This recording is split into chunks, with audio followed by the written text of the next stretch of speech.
ಮಲೆನಾಡಿನಲ್ಲಿ ಸಂಕ್ರಾಂತಿ ಸಂಭ್ರಮ ಮನೆ ಮಾಡಿದೆ. ಕುವೆಂಪು ಶತಮಾನೋತ್ಸವ ಶಿಕ್ಷಣ ಮಹಾವಿದ್ಯಾಲಯ ಹಾಗೂ ಹಿರಿಯ ವಿದ್ಯಾರ್ಥಿಗಳ ಸಂಘ ಸಹಯೋಗದಲ್ಲಿ ಸುಗ್ಗಿ ಸಂಭ್ರಮ ಮತ್ತು ದೀಪದಾನ ಕಾರ್ಯಕ್ರಮ ಇಂದು ನಡೆಯಿತು. ಸುಗ್ಗಿ ಸಂಭ್ರಮದ ರಾಶಿ ಪೂಜೆ ಕಾರ್ಯಕ್ರಮ ಕಾಲೇಜಿನಲ್ಲಿ ನಡೆಯಿತು.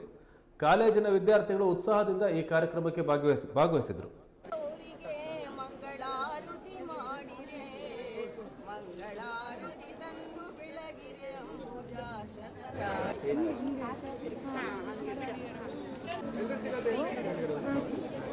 ಒಂದು ನಿಮಿಷ ಕವರೇ ಕೊಟ್ಬಿಡ್ತೀನಿ.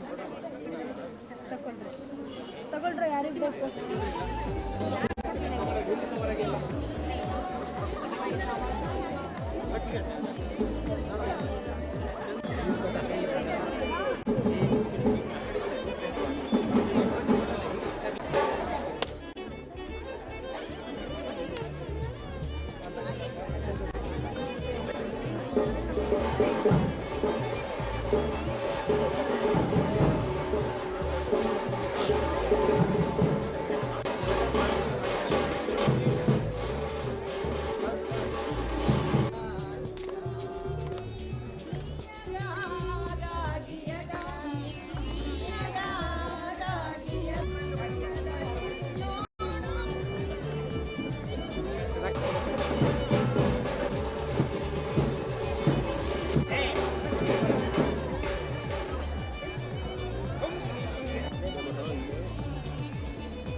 ಸರ್ ಈಗ ಅಲ್ಲಿ ನೋಡೋದು ಬೇಡ, ಅಲ್ಲೇ ಇದು ಮಾಡಿ ಲೈವ್ ಇರಲಿ.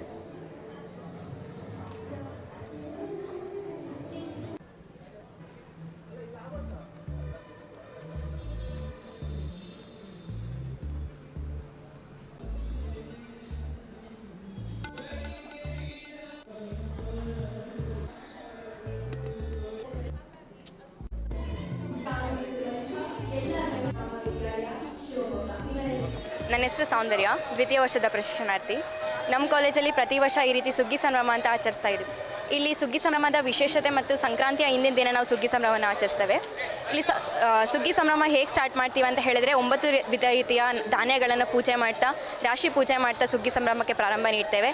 ಹಾಗೆ ಅಲ್ಲಿ ಬ್ಯಾನರ್ ಹಾಕ್ತೇವೆ ಸುಗ್ಗಿ ಸಂಭ್ರಮ. ಮತ್ತು ಎಲ್ಲರೂ ಕೂಡ ಬೆಳಗ್ಗೆ ಒಳ್ಳೊಳ್ಳೆ ಟ್ರೆಡಿಷನಲ್ ಬಟ್ಟೆ ಹಾಕ್ಕೊಂಡು, ಹುಡುಗಿರೆಲ್ಲ ಸ್ಯಾರಿ ಹಾಕ್ಕೊಂಡು ಮತ್ತು ಹುಡುಗರೆಲ್ಲ ಪಂಚೆ ಹಾಕ್ಕೊಂಡು ಎಲ್ಲ ತುಂಬ ಚೆನ್ನಾಗಿ ಅಂದವಾಗಿ ರೆಡಿ ಆಗಿ ಬರ್ತೀವಿ. ಹಾಗೆ ಒಂದು ಜಾಥಾ ಹೋಗಿ ಬರ್ತೀವಿ. ಇಲ್ಲಿಂದ ಗೋಪಿ ಸರ್ಕಲ್ವರೆಗೂ ಒಂದು ಜಾಥಾ ಮಾಡ್ಕೊಂಡು ಬಂದು ಎಲ್ಲರೂ ಖುಷಿಯಿಂದ ಸಂತೋಷದಿಂದ ಫಂಕ್ಷನಲ್ಲಿ ಪಾಲ್ಗೊಳ್ತೇವೆ ಅಂತ ಹೇಳೋಕ್ಕೆ ಇಷ್ಟಪಡ್ತೀವಿ.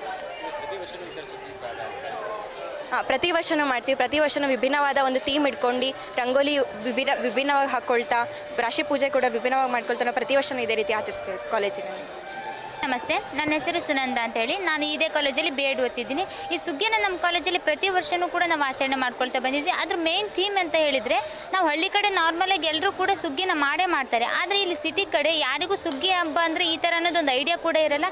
ಅದಕ್ಕೋಸ್ಕರ ಕೆಲವು ಜನಿಗೆ ಧಾನ್ಯಗಳೇ ಗೊತ್ತಿರಲ್ಲ. ಅದಕ್ಕೆ ಅವ್ರಿಗೆಲ್ರಿಗೂ ಗೊತ್ತಾಗಲಿ ಅನ್ನೋ ಒಂದು ಇಂಟೆನ್ಷನ್ ಇಟ್ಕೊಬಿಟ್ಟು ನವಧಾನ್ಯಗಳನ್ನು ಸೇರಿಸಿ ಭತ್ತದ ರಾಶಿ ಹಾಕಿ ಇಷ್ಟು ಸಂಭ್ರಮದಿಂದ ನಾವು ಸುಗ್ಗಿಯನ್ನು ನಮ್ಮ ಕಾಲೇಜಲ್ಲಿ ಆಚರಿಸ್ತೀವಿ. ಇದು ಮತ್ತು ಟ್ರೆಡಿಷ್ನಲ್ ಆಗಿ ಕೂಡ ರೆಡಿಯಾಗಿ ಬರ್ತೀವಿ. ನಾವೇನು ಯಾವಾಗ ಕೂಡ ಫ್ಯಾನ್ಸಿಯಾಗಿ ರೆಡಿ ಆಗ್ತಿರ್ತೀವಿ. ಈ ಟ್ರೆಡಿಷನಲ್ ಆಗಿ ರೆಡಿ ಆಗೋದ್ರಿಂದ ನಮ್ಮ ಭಾರತೀಯ ಸಂಸ್ಕೃತಿಯನ್ನು ಎಲ್ಲ ಕಡೆ ಪ್ರಚಾರ ಮಾಡೋದಕ್ಕೂ ಕೂಡ ಸಹಾಯ ಆಗುತ್ತೆ. ಇದು ಇವತ್ತಿಗೆ ಮಾತ್ರ ಸೀಮಿತ ಆಗಿರದೆ ಪ್ರತಿದಿನ ಒಂದು ಭಕ್ತಿಯಿಂದನಾದರೂ ಟ್ರೆಡಿಷನಲ್ ಆಗಿ ಡೈಲಿ ರೆಡಿಯಾಗಿ ಆಗಲಿಲ್ಲ ಅಂದರೂ ನಮ್ಮ ಭಾರತೀಯ ಪರಂಪರೆ ಏನಿದೆ ಅದನ್ನು ಉಳಿಸ್ಕೊಂಡು ಇದೇ ರೀತಿ ಬೆಳೆಸ್ಕೊಂಡು ಹೋಗೋಣ ಅಂತ ಹೇಳಿ ಆಶಿಸ್ತೀನಿ ನಾನು.